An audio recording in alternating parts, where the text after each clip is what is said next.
Welcome to The Talk on the Street, a public affairs program produced through the facilities of the Glasgow Electric Plant Board. The Talk on the Street features topics of interest to viewers in Glasgow and Barron County and is seen exclusively on the Glasgow Electric Plant Board's Cable 6. Tonight's host is Ron Ellis, longtime reporter for the Glasgow Daily Times, and is now the Frankfurt correspondent for CNHI News Service. Good evening. Alcohol sales in restaurants in Glasgow. Is it going to be Glasgow salvation or its damnation? Will Glasgow turn into Sodom or Gomorrah, or Manhattan or Silicon Valley, or perhaps neither? That's what we're going to discuss tonight with our guest, Steve Newberry, who is CEO and President of Commonwealth Broadcasting, and in his part of his role for appearing tonight, he's also the chairman of the Industrial Development Economic Authority, which everybody knows as IDEA.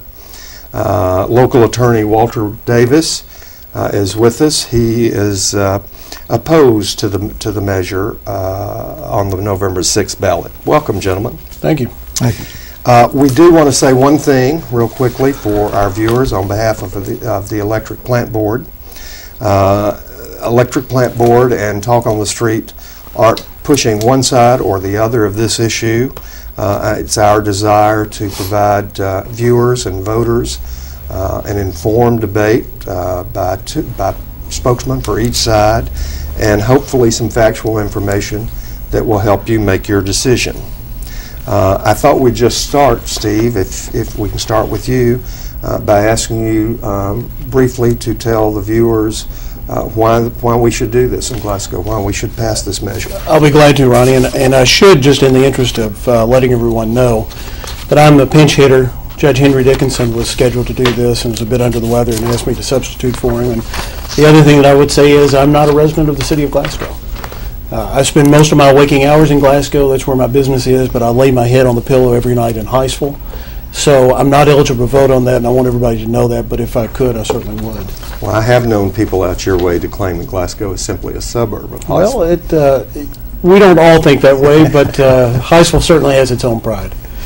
Why now, I think, is the question that you ask. And I would tell you that having been involved in economic development issues here in the community since 1992, when I became the full-time economic development director, so for the past 15 years, I've seen a tremendous change in the economic development methods, recruiting efforts, the expectations from companies that are coming into the community. And I will tell you that were we voting on this 10 years ago, I would be on Walter's side. Things have changed enough in the past 10 years that I have come to the belief that we as a community have to revisit this. We voted on it in 2000. We defeated it pretty soundly in 2000. So the question is, why now? Why are we revisiting this? But since that time, two things have happened. Well, actually, prior to 2000, the legislature adopted laws that allow for limited sales in restaurants only. Up until that point, it was a wet community or a dry community. Here we're talking about limited sales in restaurants. Secondly, since 2000, the following communities, virtually every community that we compete with for economic development opportunities has adopted this. Murray, Moorhead, Danville, Harrodsburg, Georgetown, LaGrange, Franklin, London, and Elizabethtown have all adopted this measure. We're the 28th largest community in the state. We're the largest community in the state that does not allow any type of limited sales. And we'll get into this, I'm sure, over the next 30 minutes. I want to give Walter ample time to respond to the question, but there are certainly economic reasons of what we have to do as a community to prepare for the future. And you're right, we will get into those, but I want to give Walter an opportunity to explain briefly why we shouldn't do this in 2007.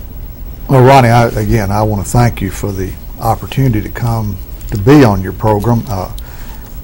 I've already confessed I was a big fan of Mr. Bergman when he was. So was I. When he chaired this program, and Ewell was a good friend and a fellow attorney, and I haven't followed it as closely since you've been doing it, but I appreciate the fact that you're still doing it. And I think my being here roughly probably came about because I saw you at the crafts fair, and we got into a discussion. This came up, and you asked me if I would come and be on your program as a spokesperson. I'm not on the steering committee. I'm not a co-chairman. But I've watched the issue over the years. And again, I think the time is not right for the same reasons that it wasn't right in 86 and 83 and 2000. I just don't feel that our community needs it. There was a wonderful letter to the editor of the Daily Times today, Mr. James Trigg Pace, and most everyone in the community probably knows Mr. Pace. He's now retired, but he went through and just delineated all of a whole series of good things that have happened in this community over the years, things that we've done for economic development, to bring the Donnellys, to bring the Acabonos, to bring even industries that have left, like Johnson Controls, and they left for reasons beyond our control. But and just as recently as 2 months ago or so, we announced a 500-job call center. All of this, Ronnie, has been done without the benefit of alcohol sales.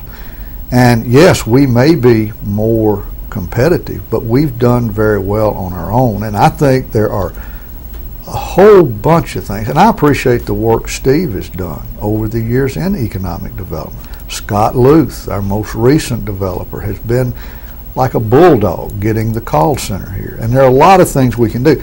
This is a minute thing, in my opinion, that affects economic development.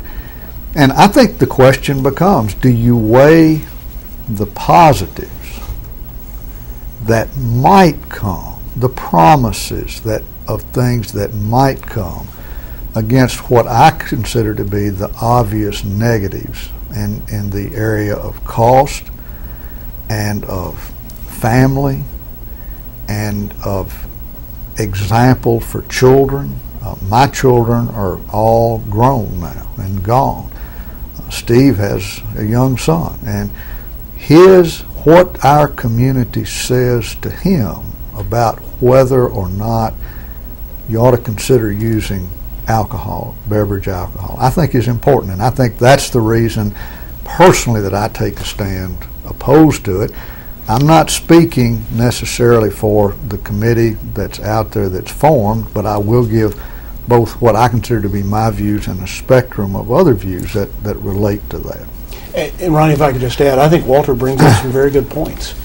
There are two issues, though, that from an economic development standpoint, from a broader. First of all, if this debate were about whether we were going to have alcohol in our community versus no alcohol in our community, would be an entirely different debate than what we really are having, because there's a ton of alcohol in this community already. We have people driving up and down the roads with it. We have people that have it at their homes. We have people with wedding celebrations. We have high school kids having parties with it. I am absolutely for strict enforcement of the laws. A lot of the troubles that come along with alcohol, we already have those negatives in this community. And what I would say from the example to my 9-year-old son would be teaching him the responsible way to choose as an adult. When he is 21, does he choose to partake, does he choose not to partake, but to be prepared for that. And Walter, I appreciate the kind words about the economic development. We have had a good track record, but what we have not been able to really attract as well as we need to are the front office, the white-collar jobs. There's nobody in Barron County that I have any more respect for than Mr. Pace. You're exactly right. It was a wonderful letter in the paper today.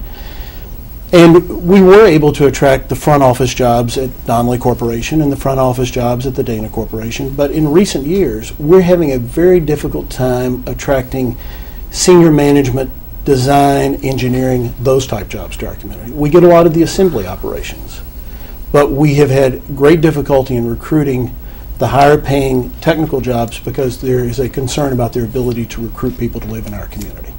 And I can elaborate on that at the appropriate time. Well, I want to ask about some of those, but before we do, I also wanted to ask, we started out with this question, why now?